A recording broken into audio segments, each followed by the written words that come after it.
اس کی شروع کی 2 نمبر آیت میں کہ اپنی آوازوں کو نبی کی آوازوں سے پست رکھنا. ایسا نہ ہو کہ تم نبی کے سامنے تیز آواز میں بول جاؤ اور تمہارے تمام اعمال غارت ہو جائیں, تمہیں پتہ بھی نہ لگے. اس آیت کا مفہوم بتا رہا میں آپ کو, ڈرنے والی آیت ہے. مجھے ابھی بھی جھرجھری آ رہی ایمانداری باتیں سناتے ہوئے آپ لوگوں کو. اتنی خطرناک آیت ہے, تمہیں پتہ بھی نہ لگے, تمہارے اعمال غارت ہو جائیں.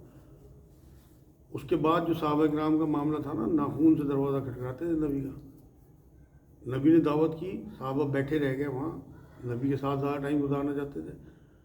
آیت نازل ہو گئی کہ نبی کو تکلیف ہوتی ہے ان باتوں سے جو تم دیر تک بیٹھے رہتے ہو. نبی شرافت میں نہیں کہتے, لیکن میں نہیں شرم کرتا. اللہ نے قرآن میں آپ پڑھو, سورہ حجرات میں ہے معاملہ.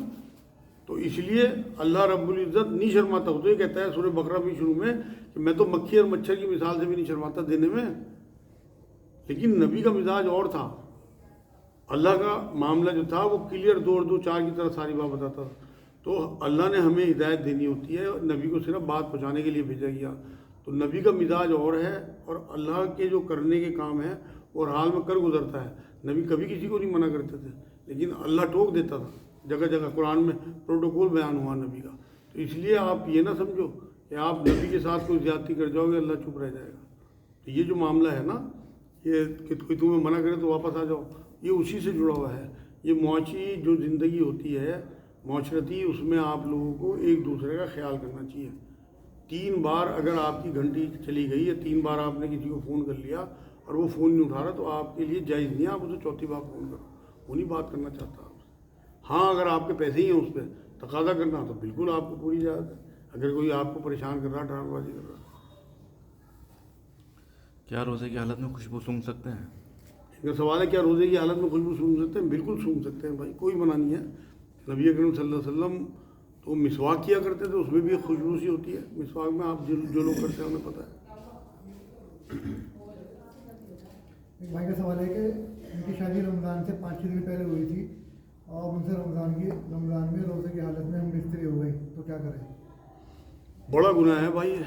ان کا سوال یہ ہے کہ رمضان سے 5-4 دن پہلے شادی ہوئی, رمضان میں رکا نہیں کیا, روزے کی حالت میں ہم بستری کر لی, اب کیا کریں؟ بھائی اس کا کفارہ ادا کرنا پڑے گا, اور بہت بھاری کفارہ ہے. جب نبی اکرم صلی اللہ علیہ وسلم کے بارگاہ میں یہ معاملہ آیا ایک بار ایک صحابی کا, تو حضور نے کہا فوراً پے در پہ 60 روزے رکھنے پڑیں گے تجھے عید کے بعد. انہوں نے جی حضور میرے اندر تو ہمت نہیں ہے اتنی کہ میں 60 روزے پے در پہ رکھوں. تب نبی نے فرمایا کہ اچھا پھر 60 مسکینوں کو کھانا کھلا دیں. وہ لمبی حدیث ہے, اس میں تو اور آگے تک باتیں ہیں, مگر ان صاحب کے لیے میری رائے یہ ہے کہ یا تو پے در پہ 60 روزے رکھیں, وہ تو زیادہ افضل ہے.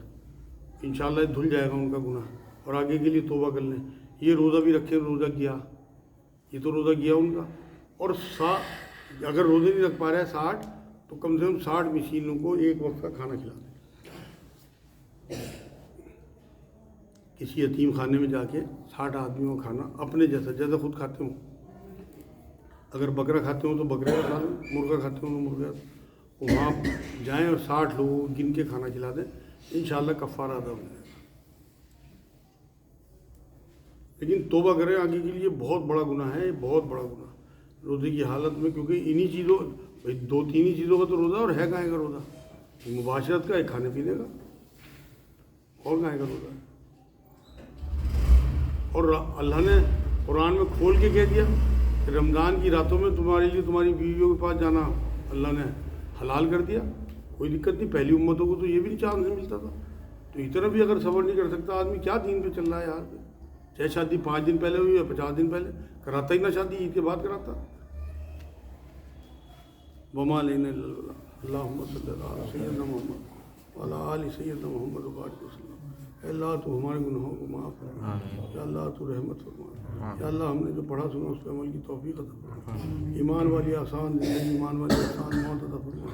حضور کی حد درجے کی محبت عطا فرما. جلن سے, حسد سے, بغض سے, نفرت سے, غصے سے ہماری حفاظت فرما. بد نظری سے ہماری حفاظت فرما. امانت میں خیانت سے ہماری حفاظت فرما. یا اللہ پاک جھوٹ سے ہماری حفاظت فرما. یا اللہ پاک ہمیں گالی گلوچ سے بچا. یا اللہ پورے روزے کرا دے. یا اللہ جیسے تو نے اب تک جتنے روزے گزر چکے الحمدللہ بہت,